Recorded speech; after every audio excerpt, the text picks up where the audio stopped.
नमस्ते, मैं doctor Parveen, homeopathic consultant, YouTube channel पर आपका बहुत बहुत स्वागत करती हूँ और उम्मीद करती हूँ कि आप सभी अच्छे होंगे। आज हम बात करेंगे होम्योपैथिक मेडिसिन की पोटेंसी को लेकर कुछ सवाल, कुछ कंफ्यूजन है।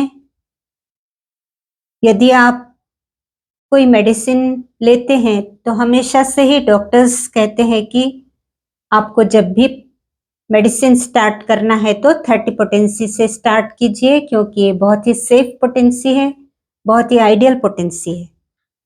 लेकिन समझो आपने कोई मेडिसिन डायरेक्ट 200 पोटेंसी में ले ली, तो वही मेडिसिन आप फिर 200 पोटेंसी में लेने के बाद में 30 पोटेंसी ले सकते हैं क्या या नहीं ले सकते, लेना ठीक है या नहीं, तो इस पर आज हम बात करेंगे। तो उम्मीद करती हूँ आप वीडियो को अंत तक जरूर देखेंगे।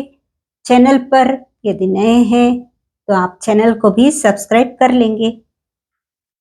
तो हम बात करते हैं होम्योपैथिक मेडिसिन की पोटेंसी के बारे में।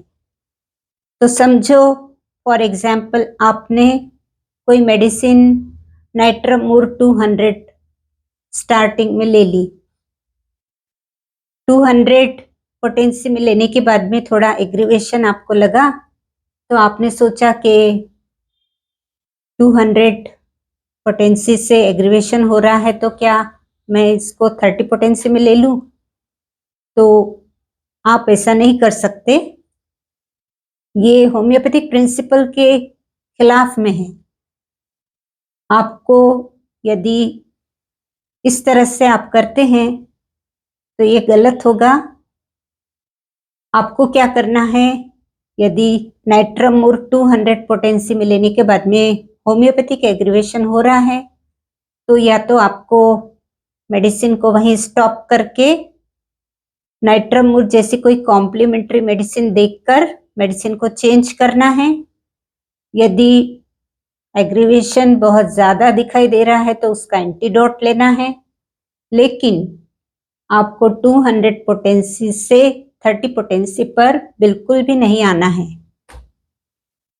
ये एक बात हो गई। दूसरी बात यह है कि जब आप लोअर पोटेंसी से हायर पोटेंसी पे जाते हैं तो आपको बहुत सारे ऑप्शंस रहते हैं। जैसे कि समझो आपको कोई मेडिसिन लेना है तो आपने स्टार्ट किया 6x पोटेंसी से, फिर आपने लिया 12x वही मेडिसिन, फिर आप ले सकते हैं 30 पोटेंसी, फिर आप ले सकते हैं 200 पोटेंसी, उसके बाद आप 1m पे जा सकते हैं और उसके आगे भी जा सकते हैं 10m तक। तो ये आपको बहुत सारे ऑप्शंस खुल जाते हैं, क्योंकि आप लोअर पोटेंसी से हायर पोटेंसी की तरफ जा सकते हैं।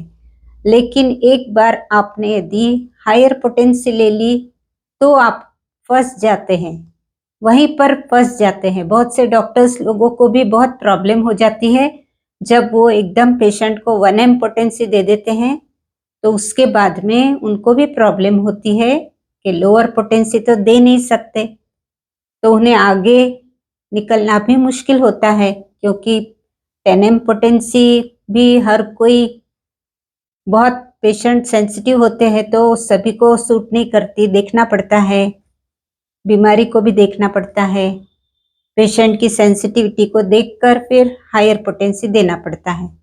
तो इसलिए सभी से रिक्वेस्ट है कि आप कम से कम 30 पोटेंसी में ही स्टार्ट कीजिए मेडिसिन को, ताकि आप आगे आगे बढ़ सको। 200 भी ले सकते हैं, फिर 200 से आपको अच्छा लगता है, एग्रीवेशन ज़्यादा नहीं होता है, तो आप फिर वही मेडिसिन 1m पोटेंसी में भी ले सकते हैं और आगे भी डॉक्टर से कंसल्ट करके 10m पोटेंसी तक जा सकते हैं, यदि आपकी बीमारी के लिए हायर पोटेंसी की ज़रूरत है।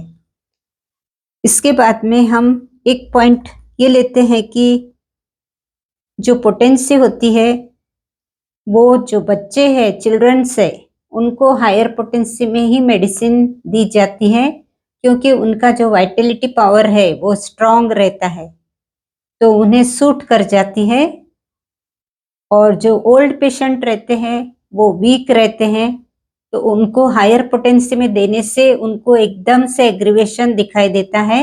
इसलिए हमेशा ही जो ओल्ड पेशेंट है उनको लोअर पोटेंसी से स्टार्ट करना चाहिए, उनका सेंसिटिविटी देखकर फिर आगे बढ़ना चाहिए। इसके अलावा हम बात करेंगे पैथोलॉजिकल जो प्रॉब्लम्स होते हैं उसके लिए हमें क्या करना है। तो हमेशा ही जैसे कोई किडनी स्टोन है या फिर गैस्ट्राइटिस है, ऐसे कोई पैथोलॉजिकल प्रॉब्लम है तो उसके लिए हमको लोअर पोटेंसी से ही स्टार्ट करना चाहिए, मींस 30 CH उसी से मेडिसिन स्टार्ट करनी चाहिए। इसके बाद में आगे का पॉइंट ये है कि यदि आप कॉन्स्टिट्यूशनल मेडिसिन सिलेक्ट करते हैं तो हमेशा ही 200 पोटेंसी से स्टार्ट कीजिए। 200 पोटेंसी यदि सूट हो जाती है तो आप 1M दे सकते हैं। 1M के बाद में यदि ज़रूरत है तो आप 10M तक भी जा सकते हैं। इसके बाद में ये कहना है कि कॉन्स्टिट्यूशनल मेडिसिन यदि देना है तो 200 पोटेंसी आप दे सकते हैं, उसके बाद 1M तक जा सकते हैं और 1M से फिर 10M तक भी जा सकते हैं। तो ये मेडिसिन की पोटेंसी का देने का तरीका है। इस तरह से ये पोटेंसी के बारे में थोड़ी बहुत जानकारी थी जो आपके लिए बहुत लाभप्रद रहेगी, क्योंकि पोटेंसी लोअर पोटेंसी से स्टार्ट इसलिए करना चाहिए क्योंकि आपको बहुत सारे ऑप्शंस रहते हैं और यदि हायर पोटेंसी ले ली तो आप पलट कर नहीं आ सकते। क्यों? क्योंकि उसका वाइटलिटी जो वाइटल फोर्स है उस पर इफेक्ट आता है। और दूसरी बात है कि आप समझ सकते हैं कि यदि कोई हायर क्लास में पढ़ाई कर रहा है तो वो उसको हम लोअर क्लास में नहीं डालते, उसको आगे ही बढ़ाते हैं। जैसे कि कोई 12th क्लास में है उसको आप नहीं कह सकते कि आप 9th क्लास में चले जाओ। इसी तरह होम्योपैथिक मेडिसिन की पोटेंसी में भी यही बात होती है कि आप यदि एक बार हायर पोटेंसी ले लेते हैं तो आप फिर पलटकर लोअर पोटेंसी में नहीं आ सकते। आपको फिर मेडिसिन को चेंज करना पड़ेगा, उसकी कॉम्प्लीमेंट्री मेडिसिन लेना पड़ेगा या फिर और भी दूसरे कोई ऑप्शंस देखने पड़ेंगे। तो आप हमेशा ही लोअर पोटेंसी को सिलेक्ट कीजिए ताकि आपको रास्ते खुले दिखे और आप धीरे धीरे धीरे धीरे आगे बढ़ते जाएं।